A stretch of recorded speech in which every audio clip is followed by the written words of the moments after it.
Madame, Monsieur, Yaorana, bienvenue dans votre journal. Voici les titres que nous allons développer ce soir. Les sociétés de transport de Tahiti ne pourront pas entrer en grève lundi. Les négociations ont été suspendues en début d'après-midi après que le préavis ait été jugé irrégulier. Nous tenterons d'y voir plus clair avec notre invité, le secrétaire général de RTP Aro no Porinetia, Mahinui Temari.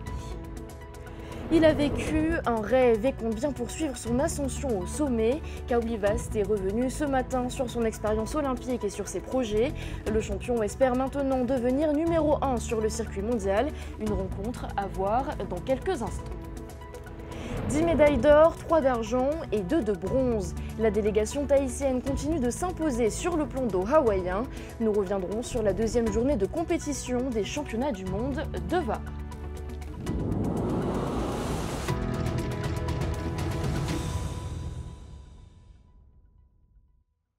Faux départ pour la grève à la société de transport en commun RTCT. Le préavis serait entaché d'irrégularité, mais la direction permet aux délégués syndicaux d'en déposer un nouveau pour reprendre les négociations. On fait le point avec Sam Tainaore et Matayore. Les discussions au retour des cours entre les syndicats et la direction, la faute à des irrégularités dans le préavis de grève.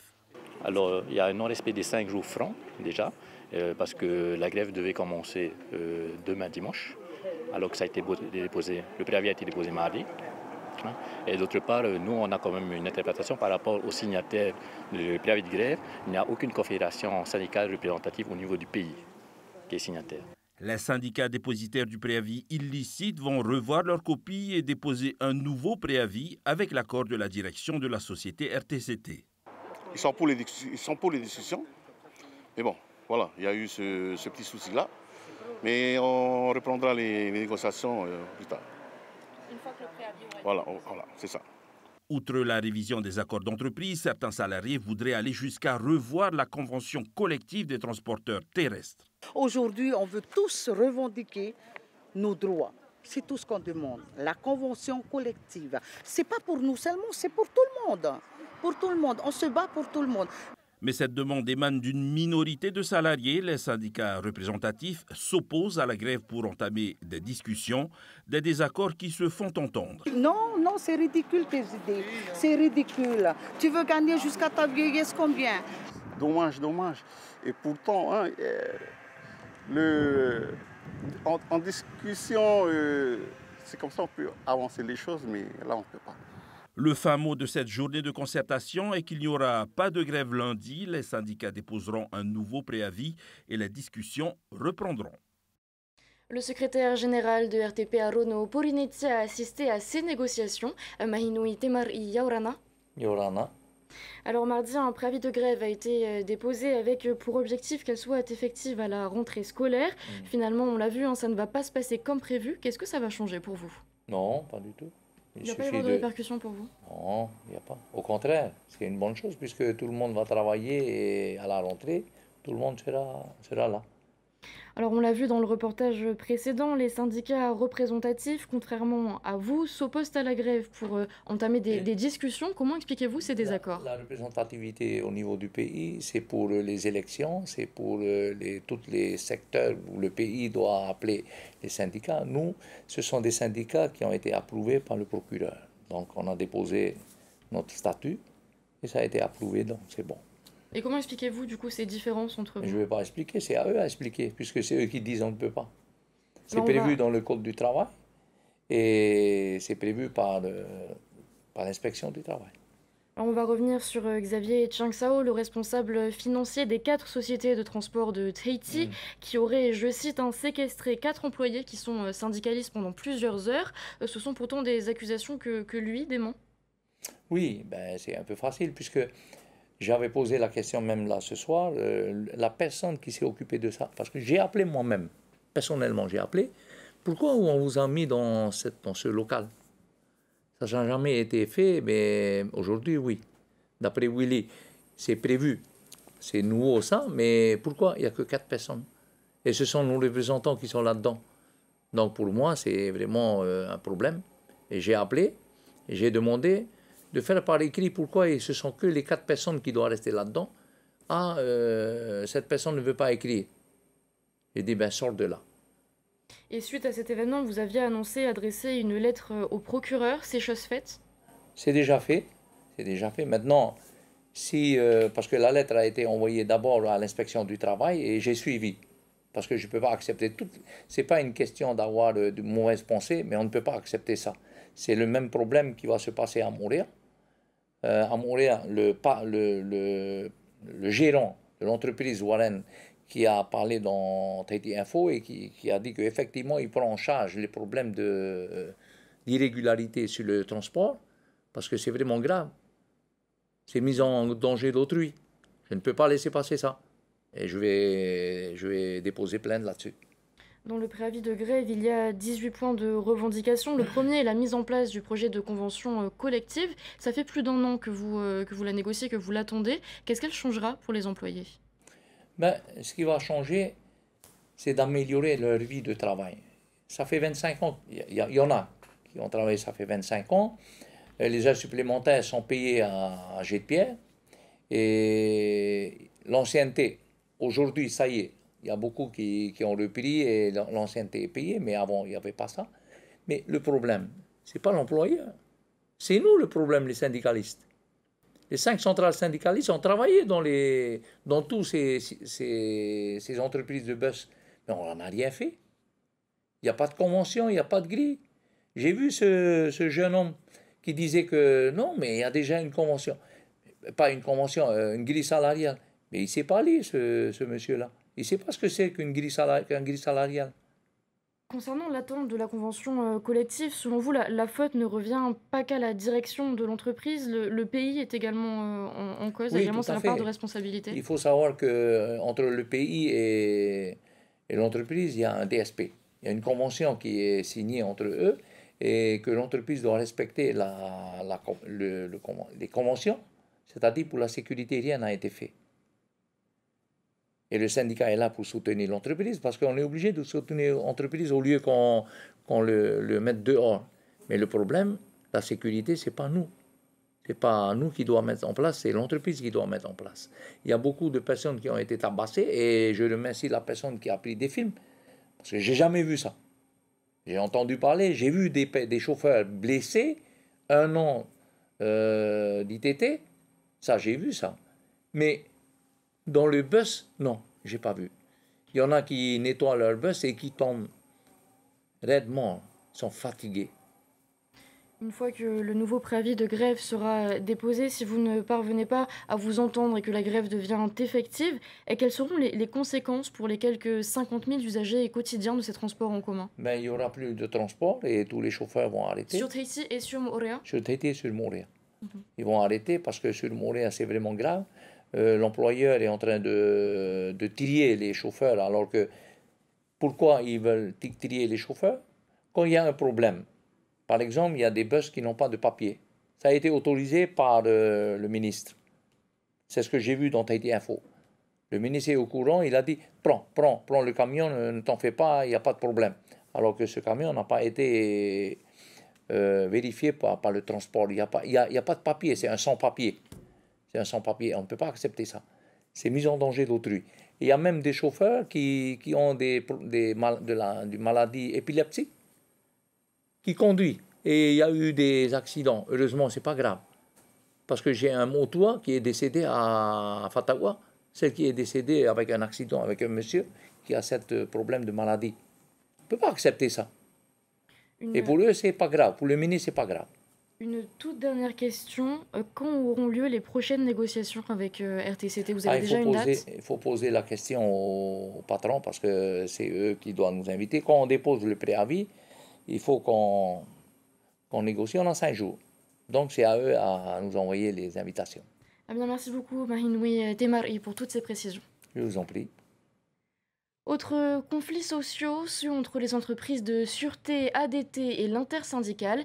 Du côté de la sûreté, les discussions ont abouti, tous les points du préavis de grève sont clarifiés et le protocole d'accord est prêt. La signature initialement prévue pour la fin de journée a dû être reportée à lundi en raison de l'absence de Vincent Dubois, directeur général de la SAS Tahiti Sûreté, dont la signature est nécessaire. Malgré ce contretemps, les agents de sûreté pourront reprendre le travail. En revanche, chez ADT, aucun accord n'a pour l'heure été trouvé et les négociations ont repris à 17h. On laisse le social pour s'intéresser au sport. Après le rêve, c'est déjà la reprise des entraînements pour Kaolivast. Dès lundi, le champion olympique retournera à l'eau et vise déjà la qualification au circuit WCT. Vous allez le voir dans ce reportage de Laure Philibert. Les retombées de ces Jeux sont aussi belles pour l'athlète que pour le Fénois. Sa médaille d'or a offert à Kaolivast des opportunités uniques. Le champion est revenu ce matin sur sa folle escapade parisienne. C'est fou parce qu'il y a genre 3 jours, 4 jours avant, j'étais en train de cailler mon poisson, tranquille, jamais je pensais être là, quoi. C'est ça qui est fou. Et là, à côté de toutes les légendes, voilà, je suis monté sur le podium, j'étais pieds nus.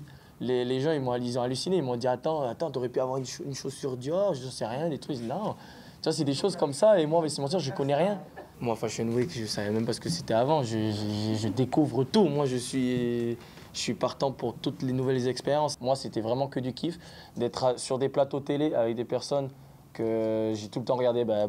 Moi, de mon canapé à la télé, jamais je pensais aller sur un plateau, par exemple France 2 et tout ça. Et voilà, j'en ai profité pleinement de ces moments-là. C'est quelque chose d'unique et d'enchaîner ça surtout. Mais ça m'a donné tellement d'énergie aussi d'enchaîner tout ça et de vivre tout ça que ouais, j'étais à 2000%, quoi. S'il n'oublie pas ses partenaires Vahine Fierro et Hiratir Inat Ofa, l'athlète se tourne déjà vers l'avenir et compte bien continuer à surfer sur la vague du succès. D'avoir pris toute cette énergie, toute cette bonne vibe, voir toutes ces personnes heureuses, et c'est un boost incroyable pour reprendre les entraînements lundi, pour me reconcentrer et voilà, essayer de se qualifier parce que le but c'est de se qualifier et faire champion du monde, tout est possible. En Polynésie, les retombées de ces Jeux et de cette victoire sont multiples. On sous-estimait clairement la présence des 48 athlètes sur les réseaux sociaux. Je ne sais pas si vous êtes allés, je crois que certains médias ont relayé. Mais c'est juste exceptionnel. Ils ont véhiculé leur quotidien. Ils ont fait des TikTok en allant faire leur couronne avec le comité du tourisme. Donc il va falloir redoubler d'efforts et pas laisser tout ça s'essouffler. On a eu des jeunes qui sont exprimés aussi pendant la free session à Teahupo'o. Et toutes les fédérations sont venues me voir et disent mais vous êtes des jeunes extraordinaires. On sait qu'il y a un vivier derrière et ça peut que motiver tout le monde. L'héritage de ces Jeux olympiques sera aussi matériel. Une convention a été signée avec la Fédération tahitienne de surf ce matin pour que les articles et équipements achetés par Paris 2024 restent pour la plupart aux Fénois. L'idée, c'était d'interroger la Polynésie sur les projets qu'ils pourraient mettre en œuvre à des fins d'héritage si le matériel que nous avions leur revenait. Comme la Fédération tahitienne de surf, 6 autres structures bénéficieront de ces dons, de quoi former de nombreux futurs champions. Il rêve de marcher dans ses pas. Les jeunes surfeurs sont exaltés par la performance de Kaolivast. Dans les clubs, les demandes d'adhésion explosent et les sportifs se prêtent à rêver de podium. C'est le cas à Taharou où s'est rendu Laure Philibert. Regardez. Elle veut pas la partager. Faites ça bien. C'est pas un chocolat. Ils l'ont tous vu sur leurs écrans, mais tenir une médaille olympique entre ses mains n'est pas donné à tout le monde. Ces jeunes surfeurs le savent bien. Ils guettaient le champion à travers les fenêtres du centre Popoti depuis un moment, lorsqu'il est sorti les rencontrer. On félicite Kaoli, on le remercie, allez on applaudit. Salut les jeunes. Ça fait plaisir de vous voir nombreux. Peut-être qu'un jour, ce sera vous, peut-être tonton Kaoli sera toujours là. C'est magique. Ouais, carrément. C'est incroyable. Hein. Ouais, on est surtout content pour lui et d'avoir la médaille entre les mains, ça nous motive encore plus d'essayer de la gagner dans les prochaines années. Pour les clubs, ce type de rendez-vous est une source de motivation. Je pense que ça a mis des étoiles dans les yeux de pouvoir toucher cette médaille d'or olympique. Et je pense que ça les motive. que ça leur montre aussi que c'est tout à fait possible. Même en venant d'une toute petite île comme ça, on peut réaliser nos plus grands rêves. Steven Pearson a suivi le parcours de l'enfant prodige du surf depuis ses débuts. Il est très simple et tout, il a tout le temps le sourire. Donc c'est magnifique, c'est quelqu'un de motivé, qui a la joie de vivre et je lui souhaite de se qualifier. Au-delà de l'eau, se former, c'est aussi apprendre à évaluer ses performances et la qualité des tubes, un savoir prodigué par les juges. Le jugement du surf, ça fait partie du processus aussi de progression. Donc ouais, on essaye de leur inculquer quelles sont vraiment les bases de la notation et quelles sont les manœuvres qui sont les mieux récompensées. Et également peut-être la façon d'exploiter la section de la vague au fait. Galvanisés, ces graines de surfeurs rêvent tous d'un parcours aussi beau que celui de leur champion et ont tous les outils en main pour réussir. Et on reste sur l'eau avec les championnats du monde de VA sprint. La délégation tahitienne a fait une belle moisson de médailles en cette deuxième journée de compétition. Sur les 19 finales programmées aujourd'hui, Tahiti participait à 13 d'entre elles et a remporté 15 médailles. Compte rendu de la journée avec Sam Tainaore. Et on va voir peut-être Eric Dean pour le podium pour la 3e place. Mais c'est la victoire de John Foti devant le Néo-Zélandais Eric Dean, me semble-t-il, qui prend la 3e place. C'est la seule course qui a réellement posé des difficultés à Nu'aito. Eric Dean décroche la médaille de bronze chez les 60 ans. Sinon, la majorité des autres finales de la journée a été dominée par... Tahiti face à la Nouvelle-Zélande. Tahiti toujours, Tahiti encore. Très Tahiti bonne avance. sur le plus haut. Toit du monde, Tahiti remporte la V12. Médaille d'or pour les Tahitiens. Magnifique arrivée. Et c'était pas facile parce qu'avec toutes les compétitions qu'on avait programmées au niveau du programme de la fédération, c'était dur. C'est surtout au niveau des seniors, hein, parce que vous savez que la plupart des seniors qui sont dans l'équipe, c'est que des champions V1 comme Kevin, Revi, Taputu, tous ces gens-là. C'est normal qu'ils veulent participer à toutes les compétitions de V1, mais on en fait avec. Et je les ai fait confiance et là, ils ont montré aujourd'hui que Tahiti est là. Au tableau des médailles, Tahiti conforte sa première place. La grande surprise de ces championnats du monde, c'est la montée en puissance du Brésil qui arrive à se qualifier à toutes les finales et remporter des médailles de bronze. Un gage de succès du développement du VAA en dehors des pays de l'océan Pacifique. Pour apparemment les Brésiliennes ou les Australiennes en jaune là-bas. Le Brésil, me semble-t-il. Avant de refermer ce journal, focus sur le bilinguisme. Plus de 300 enseignants des établissements scolaires protestants de Tahiti ont assisté ce matin au culte de rentrée. Cette année, l'enseignement protestant met l'accent sur l'enseignement bilingue. Le reportage de Rarhauma. C'est par les louanges que le traditionnel culte de rentrée marque le début d'une nouvelle année scolaire placée sous le signe de la foi, de son engagement, mais c'est aussi l'occasion de présenter l'arrivée de nouveaux enseignants dans cette grande famille de l'éducation. Pour cette année, nous avons effectivement beaucoup de jeunes qui arrivent. Nous avons 24 jeunes enseignants à qui nous souhaitons tout le meilleur, en sachant que le monde de l'enseignement, ce n'est pas facile, mais qu'ils peuvent compter sur tous les anciens pour les épauler et surtout qu'ils soient fiers de rentrer au sein de l'enseignement protestant. Bien préparé, on a toujours besoin d'avoir un peu d'incertitude pour pouvoir se remettre en question et reconstruire, parce que finalement, ce sont les enfants qui doivent être les acteurs de leur apprentissage, et donc on doit travailler avec et pas leur imposer les choses. Et c'est au cœur de cette jeunesse également que la directrice du collège lycée Pomaricat met également l'accent sur le bilinguisme.